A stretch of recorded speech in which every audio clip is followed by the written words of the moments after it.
नमस्कार दोस्तों, आपका स्वागत है मेरे इलेक्ट्रिकल ट्यूटोरियल चैनल पे। यहाँ पर हम लोगों ने इलेक्ट्रिकल इंजीनियरिंग के नेटवर्क एनालिसिस से नेटवर्क फंक्शन या सिंथेसिस ऑफ पैसिव नेटवर्क पे एक नए टॉपिक को लिया है, जो कि क्या है, RL network synthesis Foster first form. तो हम लोग इस टॉपिक पर देखेंगे कि आरएल नेटवर्क का सिंथेसिस या रियलाइजेशन फोस्टर फर्स्ट फॉर्म पे किस प्रकार से किया जाता है।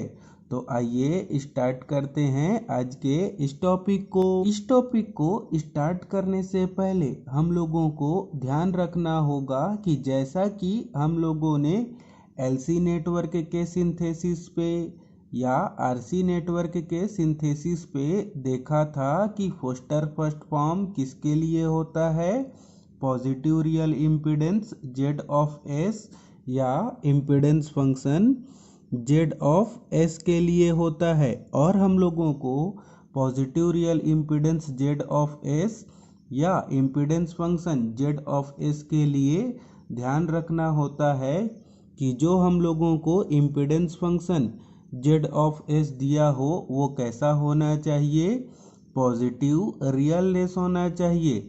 अगर आप लोग पॉजिटिव रियल फंक्शन या टेस्टिंग ऑफ पॉजिटिव रियलनेस को समझना चाहते हैं तो आप लोग मेरे प्लेलिस्ट पर जाएं, सिंथेसिस ऑफ पैसिव नेटवर्क। उस पर मैंने पॉजिटिव रियल फंक्शन और टेस्टिंग ऑफ पॉजिटिव रियलनेस के कॉन्सेप्ट को न्यूमेरिकल प्रॉब्लम के साथ समझाया हुआ है। तो पहले आप लोग उस वीडियो को शुरू से लेकर अंत तक देखें, उसके बाद आप लोग इस टॉपिक को समझेंगे तो यह टॉपिक आप लोगों को बहुत ही अच्छे से समझ में आ पाएगा। अब हम लोग यहाँ पर आरएल नेटवर्क के सिंथेसिस के फोस्टर फर्स्ट फॉर्म पर देखेंगे कि रेजिस्टेंस आर और इंडक्टेंस एल का यूज करके किस प्रकार से सर्किट डायग्राम को ड्रॉ किया जाता है, जिसका स्टैंडर्ड फॉर्म हम लोगों को फोस्टर फर्स्ट फॉर्म के लिए पहले से डिफाइन किया गया है, जिसको अब हम लोग यहाँ पर ड्रॉ करके समझेंगे। तो यहाँ पर हम लोगों को ध्यान रखना होगा आरएल नेटवर्क के सिंथेसिस या रियलाइजेशन पर फोस्टर फर्स्ट फॉर्म पे दिए हुए इम्पीडेंस फंक्शन के लिए जब कभी भी हम लोग सर्किट डायग्राम को ड्रॉ करेंगे तो हम लोगों को इस दिए गए सर्किट डायग्राम के फॉर्म पे ही सर्किट डायग्राम को ड्रॉ करना होगा। और अब हम लोग इस सर्किट डायग्राम पे देख पाएंगे आरएल नेटवर्क के सिंथेसिस या रियलाइजेशन के फोस्टर फर्स्ट फॉर्म के सर्किट डायग्राम का पहला एलिमेंट क्या है, रेजिस्टेंस R0, लास्ट एलिमेंट क्या है, इंडक्टेंस L इंफिनिटी। और हम लोगों को इस सर्किट डायग्राम के इंटरमीडिएट सर्किट पर रेजिस्टेंस और इंडक्टेंस के पैरेलल कॉम्बिनेशन के सीरीज सर्किट को दिए हुए impedance function Z of S के अकॉर्डिंग ड्रॉ करना होगा। अब हम लोग यहाँ पर आगे देखेंगे आरएल नेटवर्क के सिंथेसिस या रियलाइजेशन के फोस्टर फर्स्ट फॉर्म पर अगर हम लोगों को न्यूमेरिकल प्रॉब्लम सॉल्व करते समय positive real impedance Z of S या impedance function Z of S दिया हो तो उसके पार्शियल फ्रैक्शन को हम लोगों को यहाँ पर किस प्रकार से लेना होगा, जिसका स्टैंडर्ड फॉर्म हम लोगों को आरएल नेटवर्क के सिंथेसिस या रियलाइजेशन के फोस्टर फर्स्ट फॉर्म के लिए डिफाइन किया गया है, जो कि इस प्रकार से है। तो यहाँ पर हम लोग लिखेंगे Z of S is equal to A0 plus summation of I is equal to 1 to n AIS upon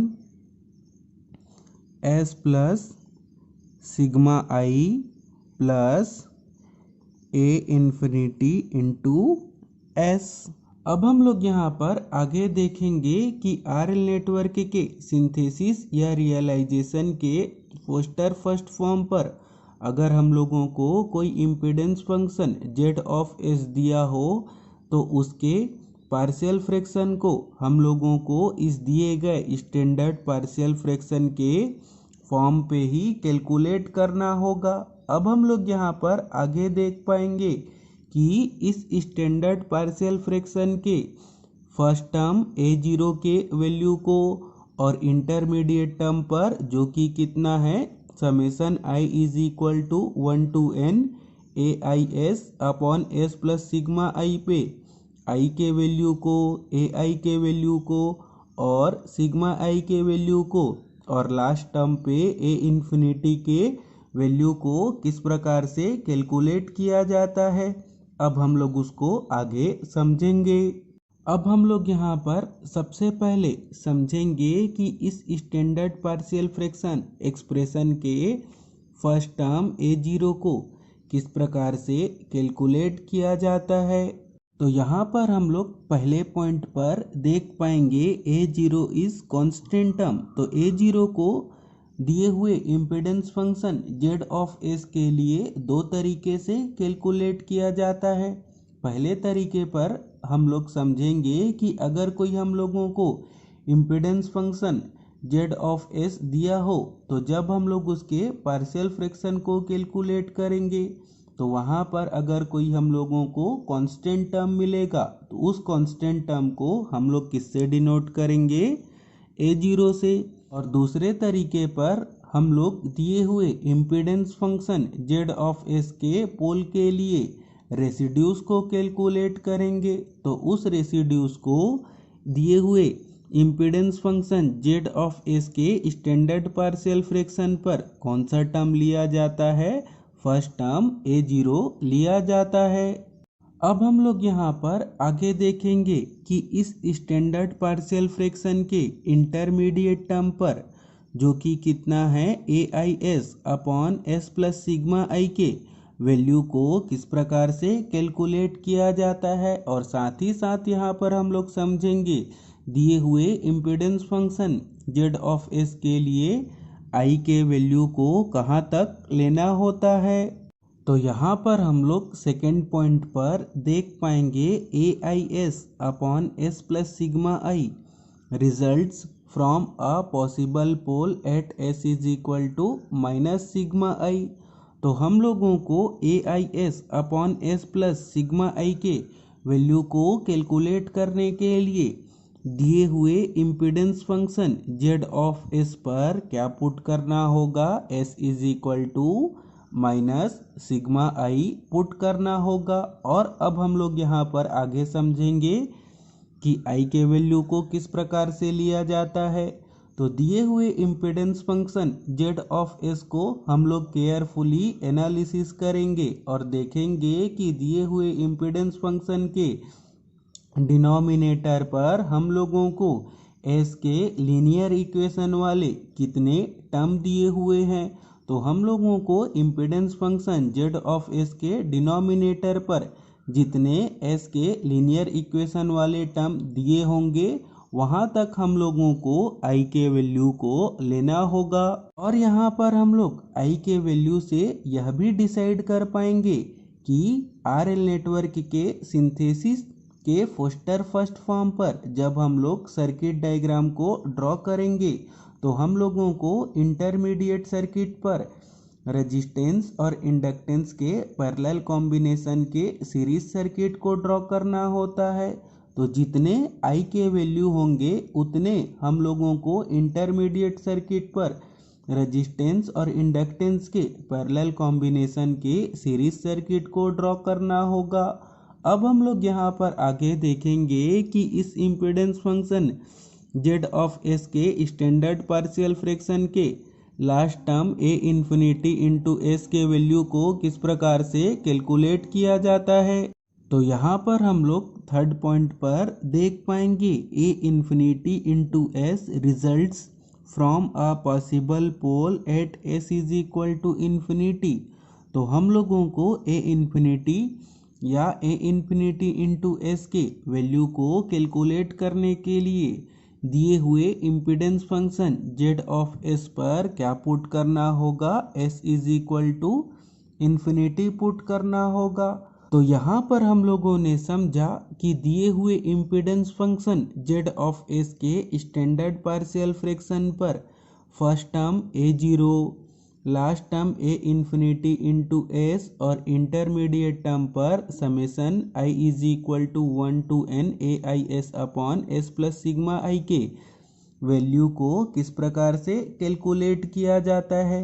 अब हम लोग यहाँ पर आगे समझेंगे कि इस स्टैंडर्ड पार्शियल फ्रैक्शन के टर्म का यूज़ करके हम लोगों को आरएल नेटवर्क के सिंथेसिस या रियलाइजेशन पर ड्रॉ होने वाले सर्किट एलिमेंट रेजिस्टेंस और इंडक्टेंस के वैल्यू को किस प्रकार से कैलकुलेट किया जाता है। तो यहाँ पर हम लोग देख पाएंगे कि इस स्टैंडर्ड पार्शियल फ्रैक्शन का फर्स्ट टर्म जो कि कितना है ए जीरो, इसका यूज़ करके पहले एलिमेंट रेजिस्टेंस आर जीरो के वैल्यू को किस प्रकार से कैलकुलेट करना होगा। तो जैसा कि हम लोग जानते हैं कि रेजिस्टेंस के लाप्लास ट्रांसफॉर्म के इम्पीडेंस फॉर्म पर ना तो एस का डिवाइड होता है ना तो एस का इनटू होता है, जिस कारण से अब हम लोग इस स्टैंडर्ड पार्शियल फ्रैक्शन के फर्स्ट टर्म ए जीरो का कंपैरिजन हम लोग किससे कर पाएंगे, पहले सर्किट एलिमेंट आर जीरो से। तो यहाँ पर हम लोगों ने देखा कि कैसे ए जीरो का यूज़ करके रेजिस्टेंस आर जीरो के वैल्यू को कैलकुलेट किया जाता है। अब हम लोग यहाँ पर आगे देखेंगे कि इस स्टैंडर्ड पार्शियल फ्रैक्शन के लास्ट टर्म जो कि कितना है ए इन्फिनिटी इंटू एस, इसका यूज़ करके आरएल नेटवर्क के सिंथेसिस या रियलाइजेशन के फोस्टर फर्स्ट फॉर्म पर ड्रॉ होने वाले लास्ट एलिमेंट एल इन्फिनिटी के वैल्यू को किस प्रकार से कैलकुलेट किया जाता है। तो जैसा कि हम लोग जानते हैं कि इंडक्टेंस के लाप्लास ट्रांसफॉर्म पे इम्पीडेंस पे फॉर्मूला क्या होता है, एल इंटू एस। उसी फार्मूले का यूज़ करके हम लोग आरएल नेटवर्क के सिंथेसिस या रियलाइजेशन के फोस्टर फर्स्ट फॉर्म के लास्ट टर्म एल इन्फिनिटी के लिए फार्मूला कितना लिख पाएंगे, तो लिखेंगे एल इन्फिनिटी इंटू एस। जब हम लोग इन दोनों टर्म का कंपेयर करेंगे तो दोनों टर्म के एस क्या हो जाएंगे, कैंसल, और हम लोगों को यहाँ पर एल इन्फिनिटी का वैल्यू किसके इक्वल में मिलेगा, तो लिखेंगे ए इन्फिनिटी। अब हम लोग यहाँ पर आगे देखेंगे कि इस स्टैंडर्ड पार्शियल फ्रैक्शन के इंटरमीडिएट टर्म पर A I S upon S plus sigma I के वैल्यू का यूज़ करके आरएल नेटवर्क के सिंथेसिस या रियलाइजेशन के फोस्टर फर्स्ट फॉर्म पर ड्रॉ होने वाले इंटरमीडिएट सर्किट पर रेजिस्टेंस और इंडक्टेंस के वैल्यू को किस प्रकार से कैलकुलेट किया जाता है। तो उसको समझने के लिए हम लोगों को यहाँ पर एज्यूम करना होगा कि कोई रेजिस्टेंस आर आई और इंडक्टेंस एल आई दोनों कैसे जुड़े हुए हैं, पैरेलल कॉम्बिनेशन पे। तो अब हम लोग यहाँ पर आगे रेजिस्टेंस आर आई और इंडक्टेंस एल आई के लाप्लास ट्रांसफॉर्म के इम्पीडेंस फॉर्म के फॉर्मूले का यूज़ करके टोटल इम्पीडेंस को कैलकुलेट करेंगे। तो यहाँ पर हम लोग लिख पाएंगे पैरेलल कॉम्बिनेशन के लिए क्या फार्मूला होता है, R1 into R two upon R1 plus R2। उसे फार्मूले का यूज़ करके लिख पाएंगे R I into L I S upon R I plus L I into S. अब हम लोग इस टोटल इम्पीडेंस को सिंप्लीफाइड करके लिखेंगे। तो यहाँ पर हम लोग लिख पाएंगे R I into S upon S plus are I upon L I.